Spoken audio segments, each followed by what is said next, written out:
at 9:30.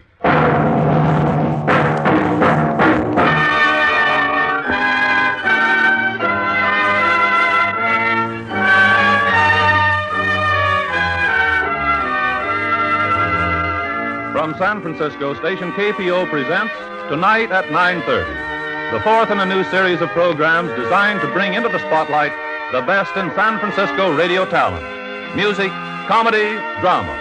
A different show each Saturday, presented from San Francisco on Tonight at 9:30.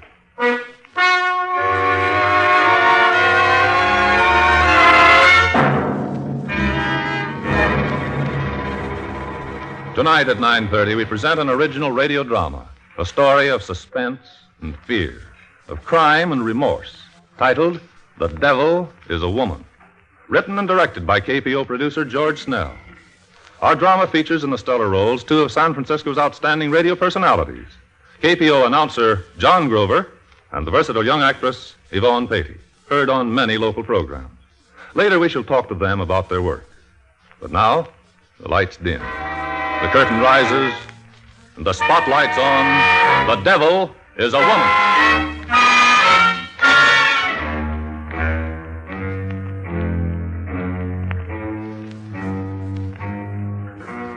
I am William Burden. I've discovered that solitude is conducive to philosophy. Too bad some people have to go to prison to find solitude and philosophy, like me. Yes, in prison a man has time to think, plenty of time. And I've thought a good deal. What about? Oh, I've come to the conclusion that woman is the devil. But as I see it, what I have done is a long chain of inevitable deeds, one leading to another. It keeps going over in my mind, even now when it's all over. It keeps turning in my head like wheels. I suppose I'm weak. How could I have done it? Sometimes I still can't believe that I really killed a man.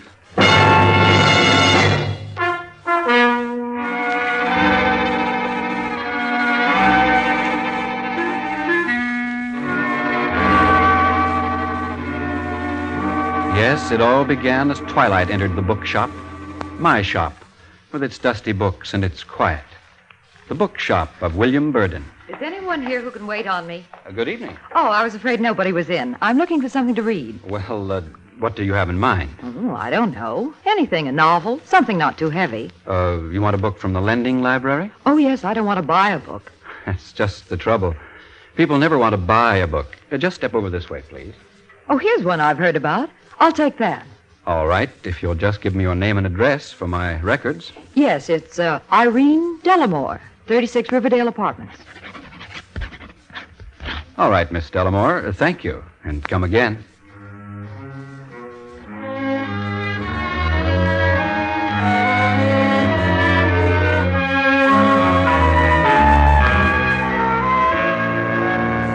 Come again? Yes, she returned many times. And as time went on, I took to noticing her. The quick, intelligent way she responded to any suggestion about books. Her interest in many subjects. And, of course, her great physical charm. I'd been trying to study. I planned to write a book. But it became impossible. I thought of her. It was wrong, but I thought of her. Then one day she called me on the telephone. Hello, Will? Yes?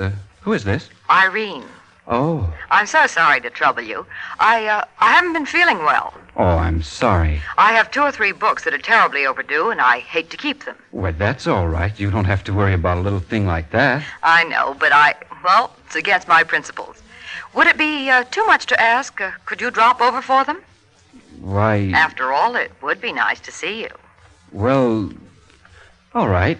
Yes, I'll come.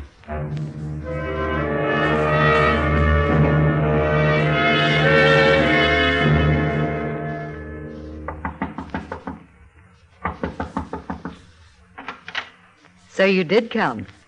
Yeah. Come and sit down. I'd like to talk to you. You're not in a hurry. No? Sit down. Well, here we are together. Yeah. Well, for a man who reads and writes, you don't say much. Yes, no, yes. Well, I'll admit I'm not exactly scintillating. You have beautiful hands. No, they serve their purpose. They're so well cared for. You don't use them much. What do you do? Pass the time as painlessly as possible. Why? Do I look like a woman with a past? Frankly, yes. You're certainly not usual. What do you mean by that? Well, for one thing, you come straight to the point. I'm clairvoyant, too. I see you're a man who wants, maybe the moon. I don't know about that. Yes, you do. I can read you so easily. I wish I could say the same about you. Who are you? Where do you come from? What do you do? What is there to tell? I live here. I'm single, though I have been married. Well, what else do you want to know? Oh, just a minute. I better answer it. Hello? No, not at all. Oh, just sitting here reading. Yes, I was. Well, you needn't... Well, what about you? You hadn't better. I don't know what you're talking about. No, really, that isn't so. What about you? All right, I don't care what you think. Well, who was that? Oh, nobody. It was nothing at all. What am I thinking of? I haven't offered you a drink.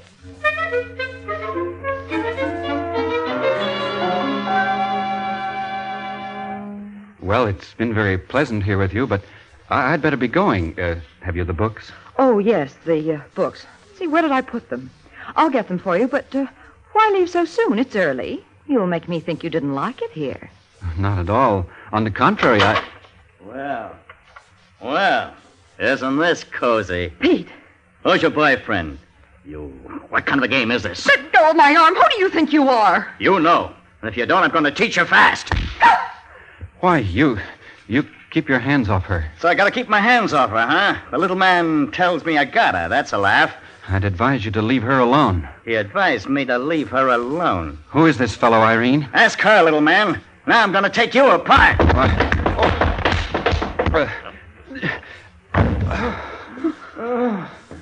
You've killed him. You killed him. What happened? You killed him. You smashed his head with the ashstand. What? Why did you do it? Well, he attacked me. Who is he? My husband. You did it. You did it on purpose. Don't be a fool. He was trying to kill me. Oh, we got to get him to a doctor. No. Well, why not? He may not be dead. You don't know who he is, who I am, or anything. Why did you do it? Yeah. He's dead. No heartbeat. You and I are in serious trouble. We got to think fast. Well, why did I come here tonight? Yes, why? I believe you invited me. And you wouldn't want anybody to know you were here, would you? No, I wouldn't. Now tell me about him. Who is he? I hated him. Oh, it's so awful. Stop it. Now control yourself. This is no time for hysterics. You've got to tell me about him now. I swore to get even. We couldn't get along. He began seeing other women. I thought I could make him suffer the way he made me. But who is he? Don't you know? What a dope you are. Pete Snar, the well-known gunman. Snar? Sure. And I'm his wife. Now do you get it? Now why don't you call the cops? No. Can't do that. We've got to get rid of him. What time is it? We've got to get him out of here.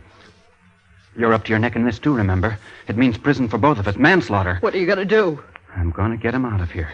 I'm going to get rid of him now. His car's probably outside. He usually drives alone. We'll put him in it, and I'll drive somewhere and leave him. Hurry now. Take him away. What if somebody comes? Why? Is somebody coming? No, but you can't tell. Hurry. I'll be seen. I can't go lugging a body around. It's only 10 o'clock. How'll I get him downstairs? I don't know. 3 flights. I'll be sure to run into someone. Why didn't I think of that? I can't think straight.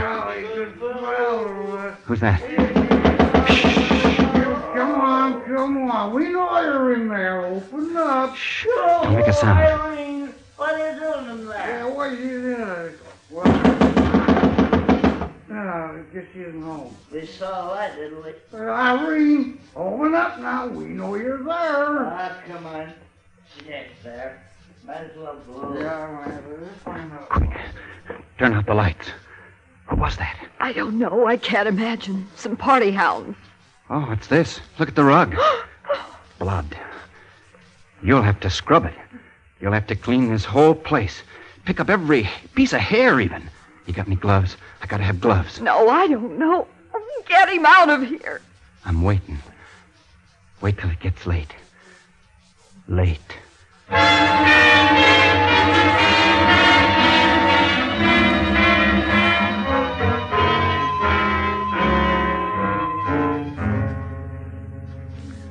I smashed Snar with the ash stand.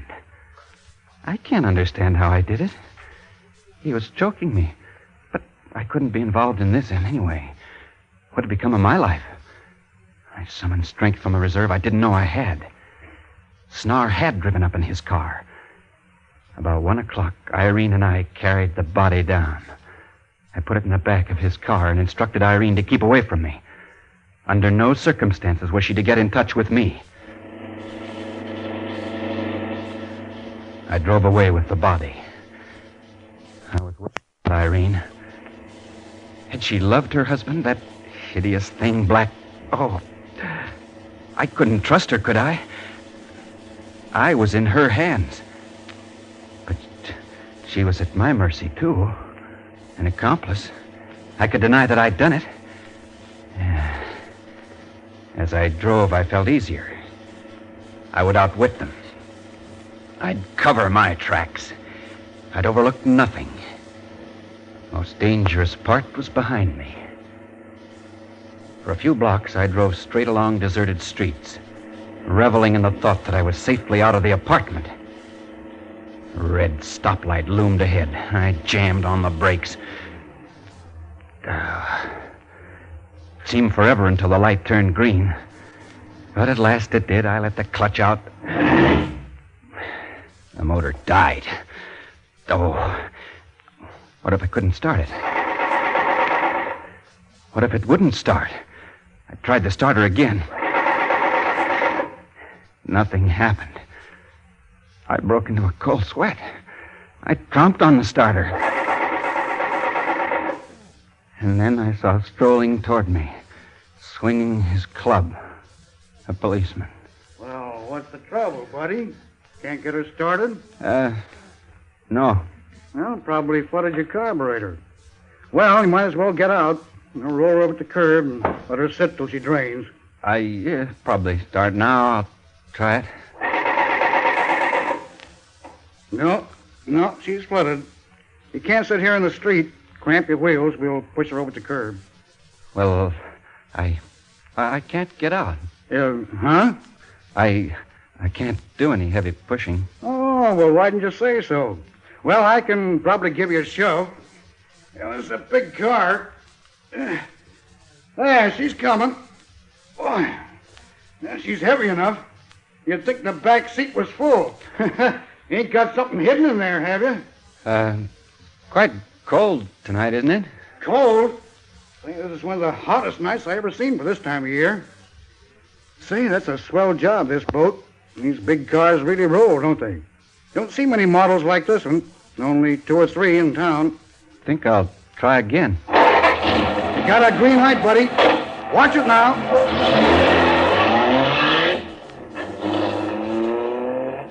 I was trembling so I could hardly hold the wheel. Where should I go? I remembered Pinewood Road up in the hills, swung the car into Hillcrest Boulevard and began to climb.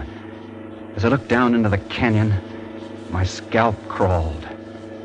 One swerve, and I could imagine how the car would catapult end over end, mangling its quick and its dead in a heap at the bottom. But what if it rolled? Rolled without me? That was it. I slowed down, looking for a likely place. Soon in the path of the headlights, an observation point loomed, a place where sightseers stopped to look down the valley. Drove the car to the edge of that precipice and got out. I know what I'll do. I'll get it done. Then I won't be afraid anymore. Got no time to lose. What's that? Oh, thought it was a car coming. Gotta hurry. I'll look and see if the car will hit anything as it goes down. No, there's nothing but a shed or two. Now, Now the body. Oh, it's getting stiff. I'll put my hand under the arms like this and pry the body out. Oh, the feet, they're tangled. Oh, this thing's horrible. Horrible and unwieldy. Can't manage it. Can I do it? Can't let myself think. Here, I'll shove. Shove it in the front seat like this, under the wheel. The arms, they won't go in. Get in there. Oh. Get in. Get in there. There. That's it. In now. Now take the brake off. There it goes. There.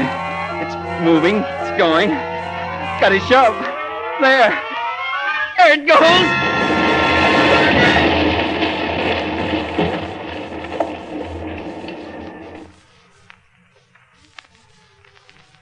In the days that followed, I was haunted by what I'd done. What had I done? I killed a man. Had I left a clue? Had Irene kept faith with me? I lived through every moment of that horrible evening 1,000 times. Feverishly, I read the newspapers. They reported that a car had been found smashed up in the canyon. The driver had been killed in the accident. I breathed with relief, but only momentarily. Fear came back. What about Irene? I never wanted to see her again. I hoped she'd disappear forever. Then I remembered the library card. I'd destroy it. Where was it? Searched frantically. I'd lost it.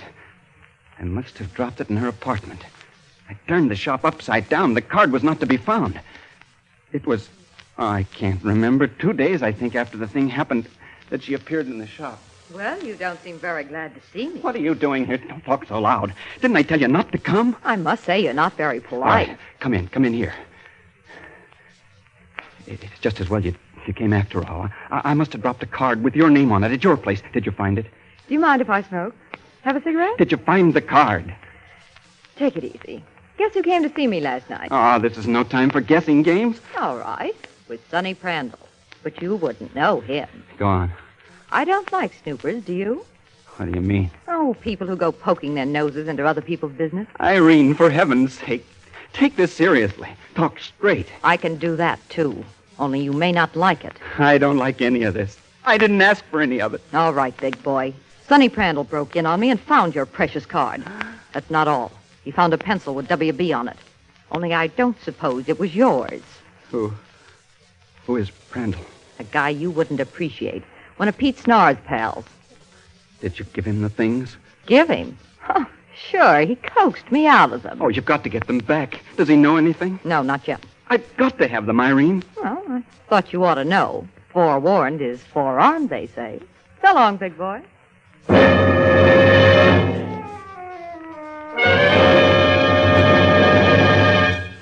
After she left, I was terrified. What had caused this change in her? I locked up the shop and walked. I walked miles. Should I pack and leave town? I was tempted to do that. But wouldn't it be better to confess and take my punishment?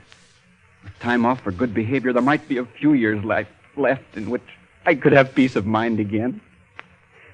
When the evening edition was on the street, I rushed to buy a copy. There it was.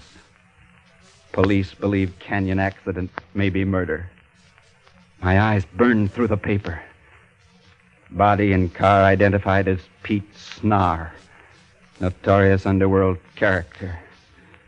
Police grilling suspects, including a woman known to be associated with Snar. Goes by the name of Irene Smith or Dellamore.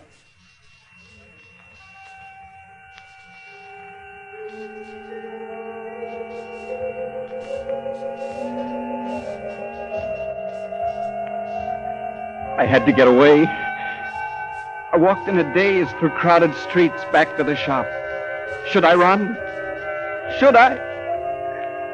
I couldn't tell. I couldn't think. Yet I had to appear natural to anyone who might be watching me. And perhaps Perhaps Irene would be stronger than I had thought. She would realize it was her neck as well as mine. I might win through yet. First, I had to find out what happened to Irene. I went to the phone and dialed her number. I waited. Then the operator said the phone had been disconnected. Strange thought crossed my mind. Prison might be good for me. I was cold, clammy with exhaustion. I was so tired when I returned to the shop I could hardly stand. I hardly knew what I was doing. My safe was a small one. Stood behind the counter. I'd take the bonds and the cash, get away. Trembling fingers, I bent over and twirled the dial on the safe and drew the door open. I was reaching for the money box when a voice said, All right, Mr. Burden, stand up. My name is Vincent. Do you know this woman? Irene. Oh, Will. Looks like you know each other all right. This dame is taking a murder rap. There seems to have been some connection between you two. No, I tell you there isn't. You promised if I confessed you'd make it easier for me. Well, I'm a man of my word. Then why do you want to bring me here for? Just want to clear up a little matter. I'm curious about that library card and the pencil. A pencil? Yes, with the initials WB on it.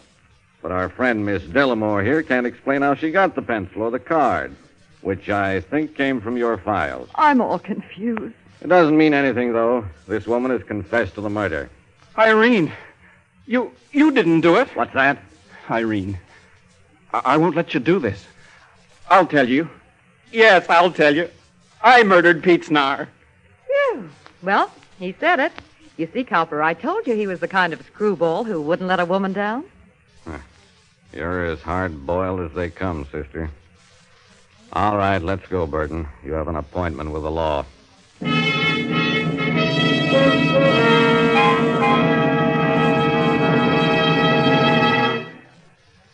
And that's the story, or almost all of the story.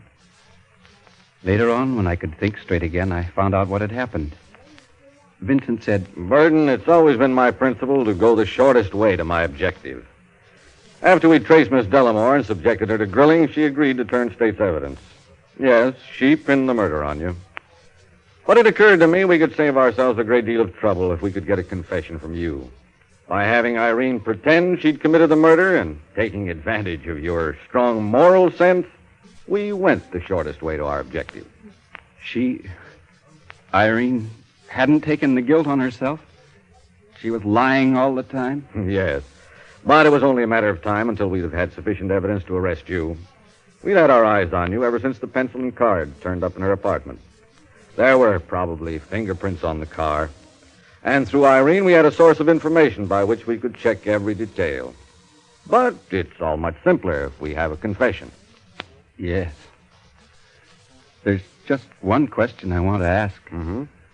What makes you think I have a strong moral sense? Well, sir, I'll tell you. Because Irene was technically as guilty as you are. But you wouldn't let a woman take the rap.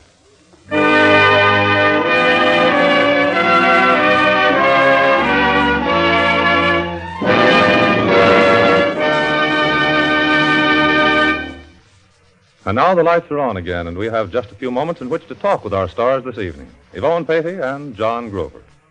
How do you like playing such roles as the one you took tonight, Yvonne? Very much, Hal. The more dramatic, the better. Well, I imagine many of our listeners will be surprised to know that you play a very different role every afternoon on KPO. You mean Barbara Tate? Mm-hmm. Yes, and I hope those who tune me in at 4:30 Mondays through Fridays will think of me as Barbara Tate rather than of Irene. Well, I'm sure they'll get a truer picture of you that way, Yvonne. And now, John Grover, how did you like your part as William Burden, the conscience-stricken bookseller? Well, I felt sorry for the man, Hal, but it was a nice fat part. You're right there. And for the record, we want to tell everybody that you do the smooth announcing job on the Standard Hour, the Standard School. And, let's see, aren't you the one with the peculiar family, Uncle Bagsaddle, Wilberforce, Hysteria, and all the rest? Sure am, Hal. You've been listening to Barbara Tate, too, I see. Well, who doesn't? Well, John, you and Yvonne have really proved your versatility again tonight at 9:30, and thanks for a fine performance.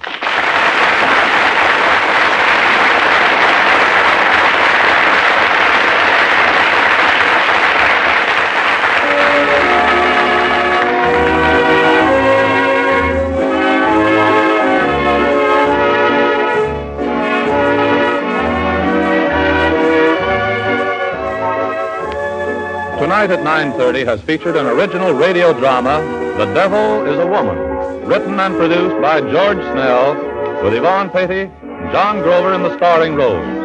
Included in tonight's cast were Lou Tobin, Dick Ellers, and Bert Horton. Next Saturday night, we will present a special dramatic program celebrating the 99th anniversary of the birth of Thomas A. Edison. A feature will be a demonstration of Edison's earliest phonograph records. Be sure to listen. Friends, the war years have taught us that human life is expendable with tragic ease. With the return of peace, we are apt to think that no longer will life be wasted so cheaply. Yet the fact is, more lives are lost through accidents on our streets and our highways than are or have been lost in war. A little care, a little forethought can reduce this appalling toll of life. When you drive your car, drive carefully. Observe traffic regulations. Make sure that the safety factors of your car have been checked. Then drive safely. We can defeat the specter that haunts our highways if we will join with determination in an all-out effort to drive safely.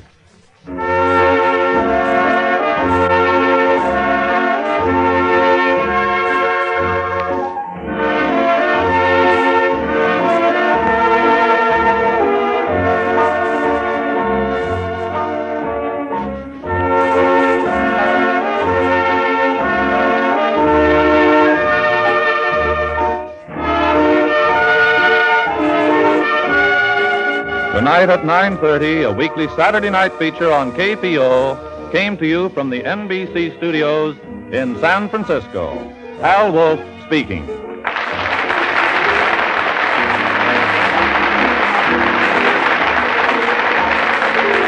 This is NBC, the national broadcasting company.